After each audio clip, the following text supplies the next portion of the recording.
Ladies and gentlemen, the President of the United States. My fellow Americans, last night, when I spoke with you about the fall of Rome, I knew at that moment that troops of the United States and our allies were crossing the Channel in another and greater operation. It has come to pass with success thus far. And so, in this poignant hour, I ask you to join with me in prayer. Almighty God, our sons, pride of our nation, this day have set upon a mighty endeavor, a struggle to preserve our republic, our religion, and our civilization, and to set free a suffering humanity.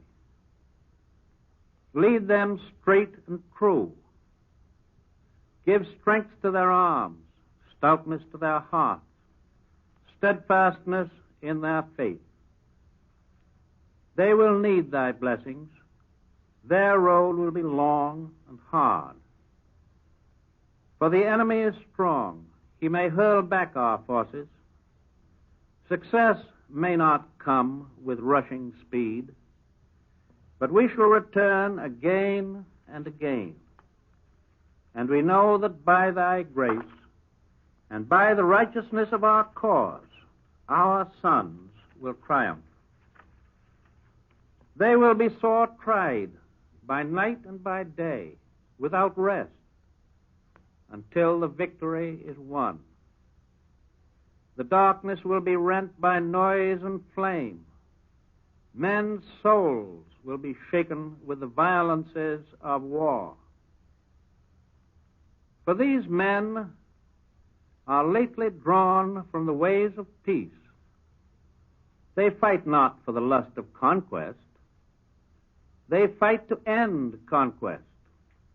They fight to liberate. They fight to let justice arise and tolerance and goodwill among all thy people. They yearn but for the end of battle, for their return to the haven of home. Some will never return. Embrace these, Father, and receive them, thy heroic servants, into thy kingdom. And for us at home, fathers, mothers, children, wives, sisters, and brothers of brave men overseas, whose thoughts and prayers are ever with them, help us, Almighty God, to rededicate ourselves in renewed faith in Thee in this hour of great sacrifice. Many people have urged that I call the nation into a single day of special prayer. But because the road is long and the desire is great, I ask that our people devote themselves in a continuance of prayer. As we rise to each new day, and again when each day is spent, let words of prayer be on our lips, invoking thy help to our efforts. Give us strength, too, strength in our daily tasks, to redouble the contributions we make in the physical and the material support of our armed forces. And let our hearts be stout to wait out the long travail, to bear sorrows that may come, to impart our courage unto our sons, wheresoever they may be. And, O Lord, give us faith. Give us faith in Thee, faith in our sons, faith in each other, faith in our united crusade. Let not the keenness of our spirit ever be dulled. Let not the impacts of temporary events, of temporal matters of but fleeting moment, let not these deter us in our unconquerable purpose. With thy blessing, we shall prevail over the unholy forces of our enemy. Help us to conquer the apostles of greed and racial arrogances. Lead us to the saving of our country, and with our sister nations into a world unity that will spell a sure peace, a peace invulnerable to the schemings of unworthy men, and a peace that will let all men live in freedom, reaping the just rewards of their honest toil. Thy will be done, Almighty God. Amen. Ladies and gentlemen, the President has just led the nation in prayer. We return you now to New York. Columbia's news headquarters in New York, Bob Trout speaking. We've heard the prayer of the President of the United States, written by the President and broadcast by him from Washington. And now, continuing Columbia's invasion coverage, in a few moments from our New York news headquarters, we shall hear from Quentin Reynolds, from William L. Shira, and from Major George Fielding Elliott. But first, we're going to switch to Great Britain, where our Columbia news staff has already been up half the night. It's past 4 a.m. in London right now, and we shall all certainly be on duty at our microphones for many hours to come. So now to Edward R. Murrow. Go ahead, London. This is London. Early this morning, we heard the bombers going out. It was the sound of a giant factory in the sky. It seemed to shake the old gray stone buildings in this bruised and battered city beside the Thames. The sound was heavier, more triumphant than ever before. Those who knew what was coming could imagine that they heard Drake's drum and the strains of the battle hymn of the Republic well above the roar of the motors. The first communique merely announced that Allied forces had landed in northern France. We were told that the weather had been unkind during the initial phase of the operation. The attack had been once postponed because of weather, and had been launched in the early hours of this morning because the weathermen said conditions would improve. And they did. We were told that General Montgomery is commanding the ground forces, while Lee Mallory directs the air offensive. His bombers put 8,000 tons onto the target area in the course of 10 hours. Soon the eyewitness accounts began coming in. Men who had been flying all told the same story. They'd gone in low, had met no heavy flak. The German fighters had not engaged. No movement was observed on the Cherbourg Peninsula. The country was scarred and pock-marked by the greatest concentration of bombs ever dropped. Early in the morning, General Ike Eisenhower had... Here in London, we were told that 4 important considerations had to be borne in mind. First, that this campaign would not be won by a single smashing blow. That it depended upon logistics, continued and uninterrupted flow of material and men to the fighting front. Second, the presence of a certain number of non-German troops need not be a source of weakness to the enemy. That these foreign elements are unlikely to cause disintegration. Third, the Allied forces could expect little aid from the local inhabitants in the coastal area. The able-bodied had been removed. The minesweepers were the first to go in, and the Navy men around headquarters made no effort to conceal their pride over the job done by the Navy. The American naval losses were very, very light, and the shore batteries near the landing point were quickly sighted. 3 American ships engaged in shore bombardment have been named: the Aurora, the Tuscaloosa, and the Nevada. All during the day, the confidence around headquarters continued, although it was recognized that the German counterattack has not yet been put in, and the German air power is being held in reserve.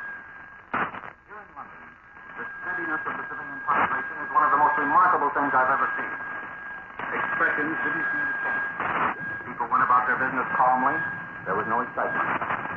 Once in a while, walking along the streets of London, you almost wanted to shout at them and say, don't you know that history is being made this day? Thing for which you've been waiting for 4 years, ever since the boys came back from Dunkirk. They realized it all right, but their emotions were under complete control.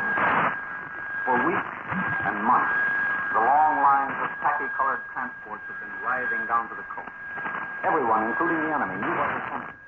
But when it came, it didn't seem to break the tension.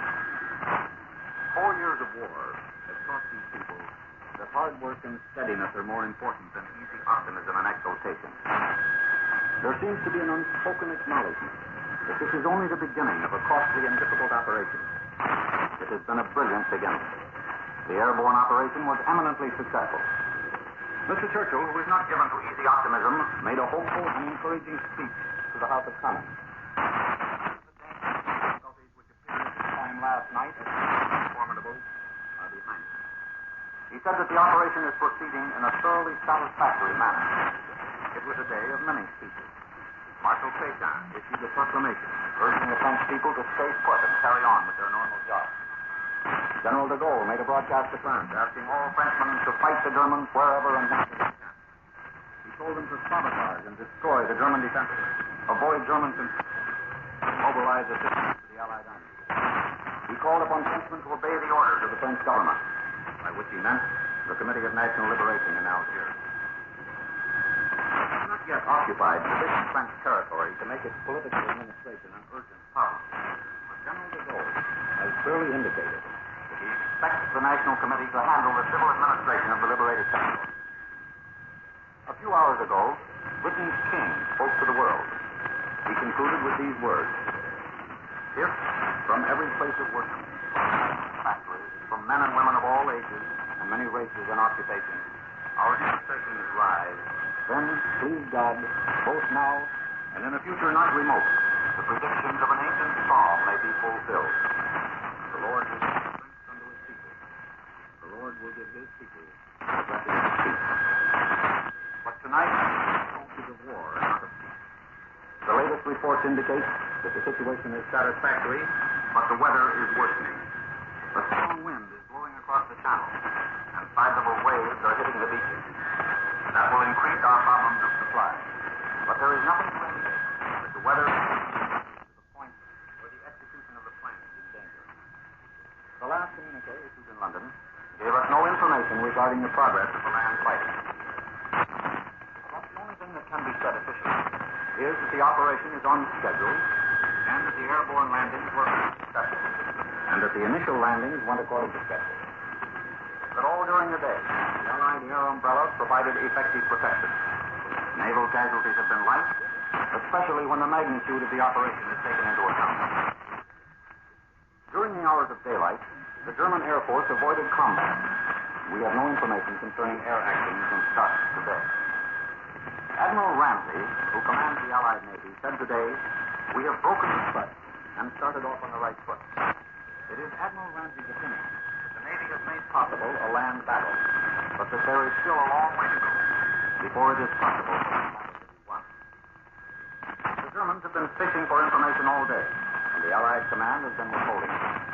In the past, the German reaction has always been prompt and vigorous. The news of the last 24 hours would seem to indicate that they are perhaps waiting for the Allies' intentions to be more fully disclosed before committing their land and air forces in decisive battle.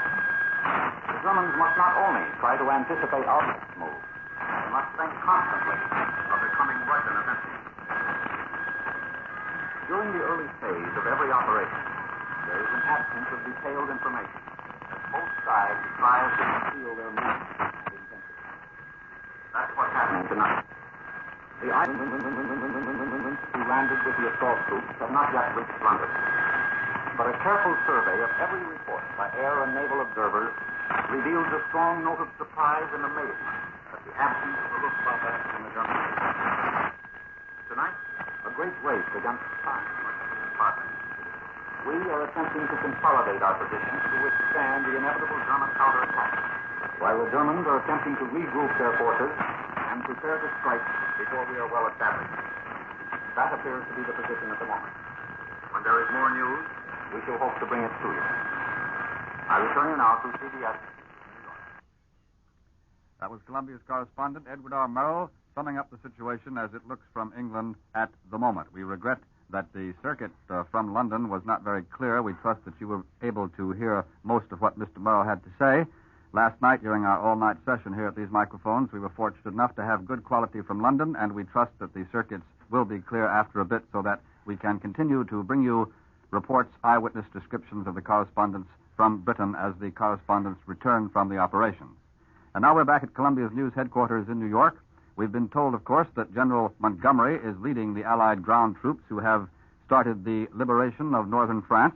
Quentin Reynolds, our Columbia war correspondent, is here at our news headquarters in New York. He's seen General Montgomery engaged in the task of directing a battle, and now here is Quentin Reynolds to tell us something about the colorful general.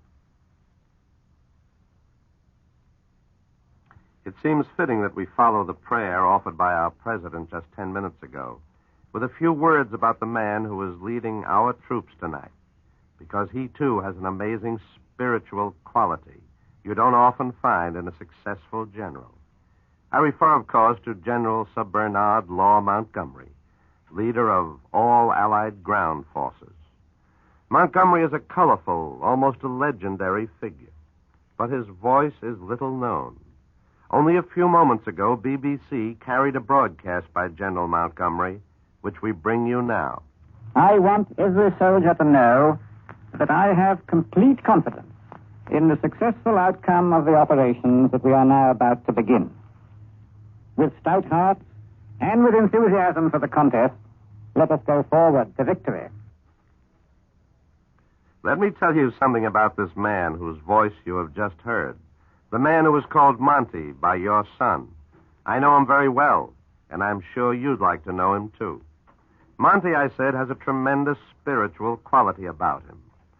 He has lived an austere, almost monk-like existence.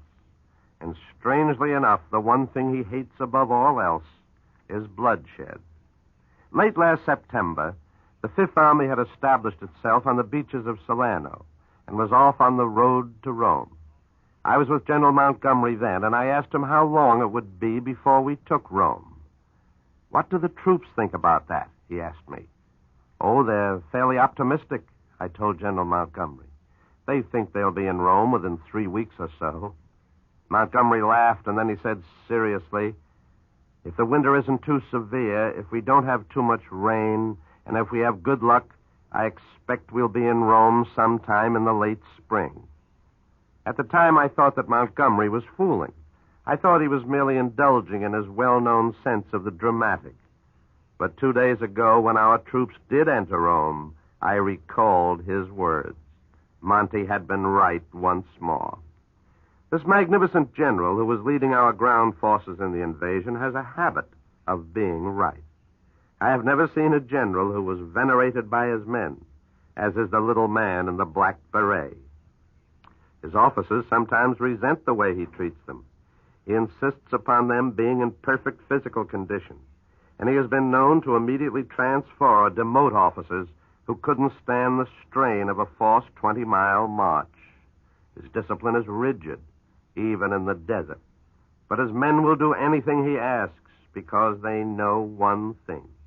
They know that when Monty gives the order to advance, they will have everything they need in the way of weapons, supplies, and air cover.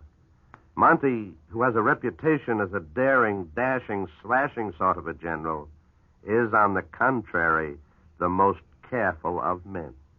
No general is more reluctant to attack unless he is fully prepared.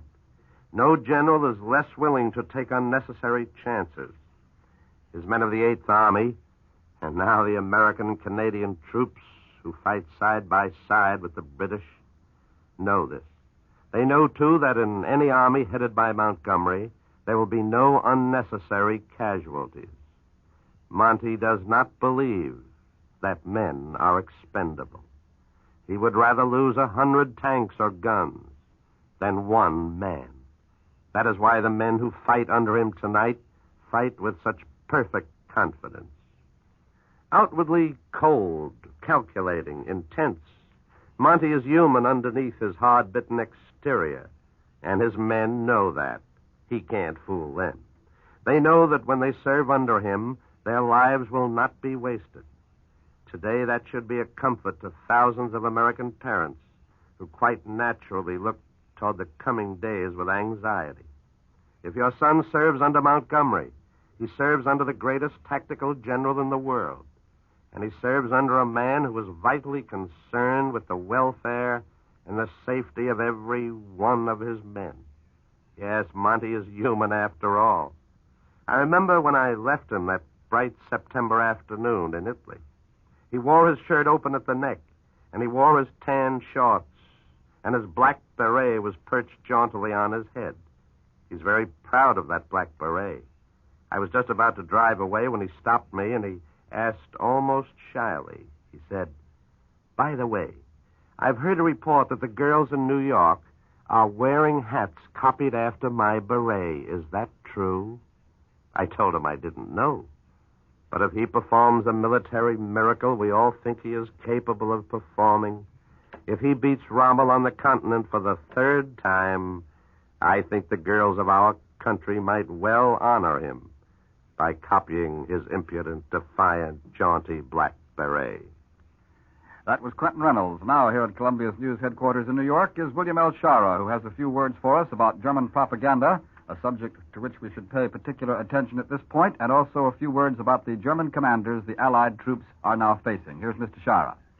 The invasion was not many hours old today before the Nazi propagandists were up to their old tricks. For the home population, the German broadcasters were inclined to take a sober view, telling the German listener that this was the real thing, that the Allies were landing in force, and that there was no denying that the existence of Germany was at stake. In their foreign broadcasts, especially those beamed to England and America, the Nazi propagandists were not so careful. Having given us the first news and thus gained some credibility, they were quick to try to exploit their position. I suppose they thought they were being clever, but they really were not. For example, throughout the day, they gave many more place names of where we had landed than did the Allied command. This part of their report was probably fairly accurate. It established where the fighting was before the Allies gave it. Having done this, the Nazi propagandists then let loose with their old tricks. We knew they would start exaggerating our losses. That's exactly what they did. Though every Allied reporter on the scene emphasized how light were our initial losses. Another Nazi propaganda line broadcast all day was that we had begun the invasion on the orders of Moscow. Since the German people had been told in a great propaganda build-up that the so-called Atlantic Wall was impregnable, Goebbels had to think up some excuse during the day to explain how our forces got a foothold on the beaches and advanced inland. The excuse, emphasized in several Berlin broadcasts, was that it had always been German strategy to yield ground when that ground was of no importance, and that besides, where the Allies hit today was not the strongest part of the Atlantic Wall. Part of the German psychological war today was devoted to striking terror in the hearts of the occupied peoples, especially the French, a task in which Pétain and Laval, be it said to their shame, aided their Nazi masters. The object, of course, was to frighten Frenchmen into helping the German defense and into refraining from helping the Allies. That was what Pétain and Laval urged of their fellow countrymen. As for the Germans, they simply told the French they would be shot on sight if they went out on the streets after dusk or circulated during the day in any vehicles or even on bicycles. Some French believe that old Pétain may have a last trick up his sleeve. That is, if and when the Germans are driven out of Paris, they think Pétain may try to convoke the old chamber and Senate and try to restore the Third Republic and thus forestall de Gaulle and his French committee, while incidentally hoping thereby to save his own skin. A word about the German commanders our invading forces are facing. General Eisenhower's opposite number is Field Marshal von Rundstedt. He's 69, the oldest of the top German generals, and thus 18 years older than General Eisenhower. On the other hand, he is undoubtedly the best general Hitler has. I learned considerable about him when covering the German armies first in Poland and later in the German drive through Holland, Belgium, and France just 4 years ago. He made a great name in Poland and a great name in France and later in Russia. In Rundstedt and the other German General Blaskowitz, if not in Rommel, the Allied commanders are up against two of Germany's best generals. But as one who saw them operate in two campaigns, I imagine they're not as confident now as they were then. The opposition is different now, and so are their own once unbeatable forces. That's William L. Shara, who's been speaking to us with a few words about German propaganda and the German commanders here at our Columbia News headquarters. A quick dispatch which has just come in from London tells us that it comes from the ship HMS Hillary off the invasion coast, and it tells us that the first ground forces to land on the French beaches on Tuesday were Americans. They went ashore at 6:30 in the morning, followed by Canadians and British an hour later. But combined British and American paratroopers shared the honors of being the first soldiers of the liberating armies from the West to set foot on French soil. They battled the Germans for several hours before the Americans made the main landings on the beaches. And now, next, we come to Columbia's military analyst, Major George Fielding Elliott, who has a few words on German defenses. Major Elliott. You just heard Mr. Shire tell you that the German propagandists have been complaining that we were unsportsmanlike enough to attack their Atlantic wall in a weak place instead of where it was strongest and where we would have lost the most men. Of course, this is very reprehensible of General Eisenhower and General Montgomery to do such a thing, but the fact that they have done so seems to be borne out by a very interesting dispatch about the German defensive system, which has just been received from the Supreme Headquarters Allied Expeditionary Force. The Germans, in planning their beach defensives, left a number of fundamental weak spots. Among them, the shallow defense systems of the coastal strongholds between major ports. To all indications, the Allies took advantage of this lack of depth, that is, of these weak places where the defenses were not disposed in many lines, or rather in many systems of mutually supporting strong points, one behind the other. The Nazis pinned their Atlantic Wall defensive system upon the retention and defense of the major seaports, that is, places like Cherbourg, Le Havre, Dunkirk, Boulogne. According to German reports, Allied invasion armies struck between them at the weakest points in the defense chain, and one would think, well, they might. The Germans reportedly erected their heaviest defenses on the French side of the Straits of Dover, that is, generally in the Dunkirk, Boulogne, Calais area. Second priority was given the Seine estuary, that is, the port of Le Havre, and the other side of the Seine estuary, and the port of Cherbourg, which is on the Cotentin Peninsula. And you'll remember the Germans are claiming that the port of Cherbourg is our immediate objective, though there's no confirmation of that from any Allied source. Other areas were developed to a lesser extent and at a later date.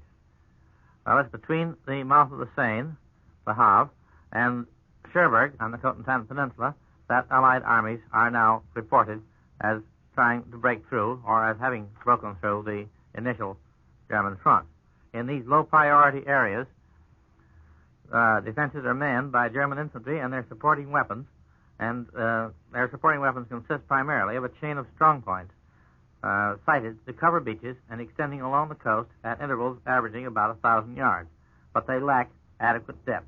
The strong points are surrounded by obstacles, barbed wire, tank ditches, and frequently by minefields, and contain machine guns, anti-tank guns, mortars, and anti-aircraft weapons.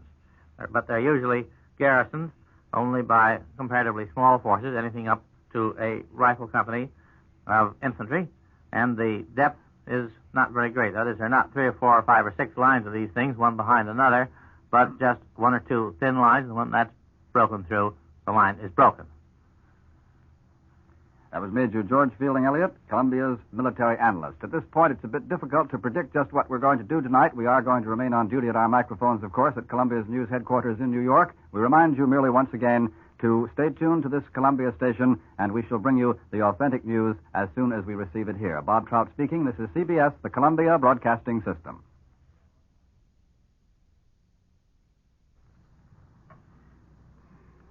The address by Senator Tom Connolly, originally scheduled for this time, and the program with Dean Hudson and his orchestra, scheduled for 10:45, will not be heard.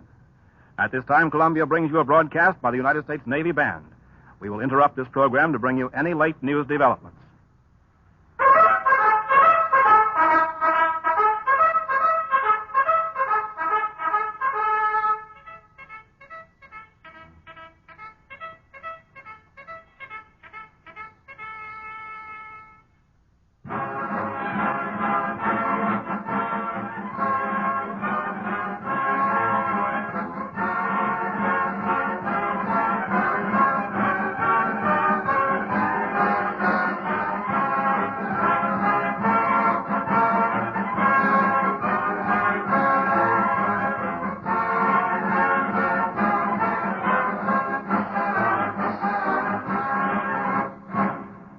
sail loft at the Navy Yard in Washington, D.C., Columbia presents the United States Navy Band, Lieutenant Charles Brendler conducting.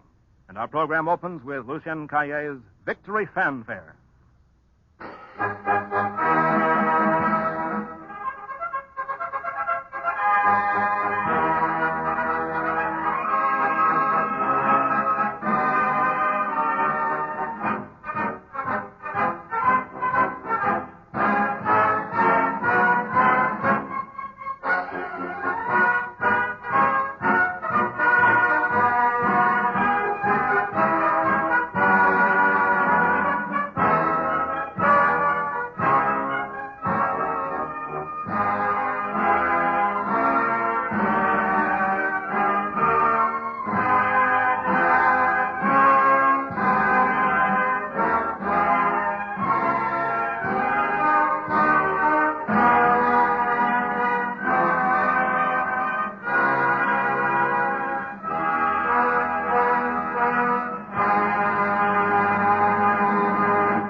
The Navy Band plays Sousa's Stars and Stripes Forever.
Next, the Navy Band with Meacham's American Patrol.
Le Père de la Victoire. The Navy band plays the familiar French marching song, Father of Victory.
Navy will recognize the Navy Band's next selection, a hymn played for those in peril on the sea, Eternal Father, strong to save.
Based on a familiar melody, Johnny Comes Marching Home, we hear the Navy Band playing Morton Gould's American Salute.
American Salute of Morton Gould, played by the United States Navy Band, Lieutenant Charles Brendler conducting. And now, The Spirit of America.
again a Sousa March by the Navy Band, Hands Across the Sea.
The United States Navy Band is playing for you and closes the program now with Servicemen on Parade.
Ladies and gentlemen, the United States Navy Band has been playing to you a special D-Day program from the sail loft in the Navy Yard in Washington, D.C. Our leader, the leader of the Navy Band, Lieutenant Charles Brendler.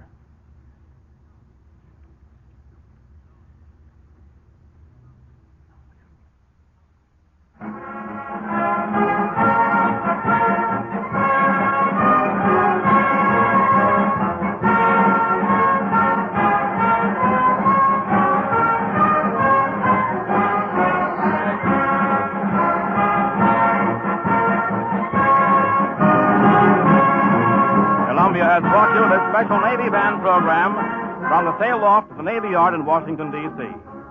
This is CBS, the Columbia Broadcasting System.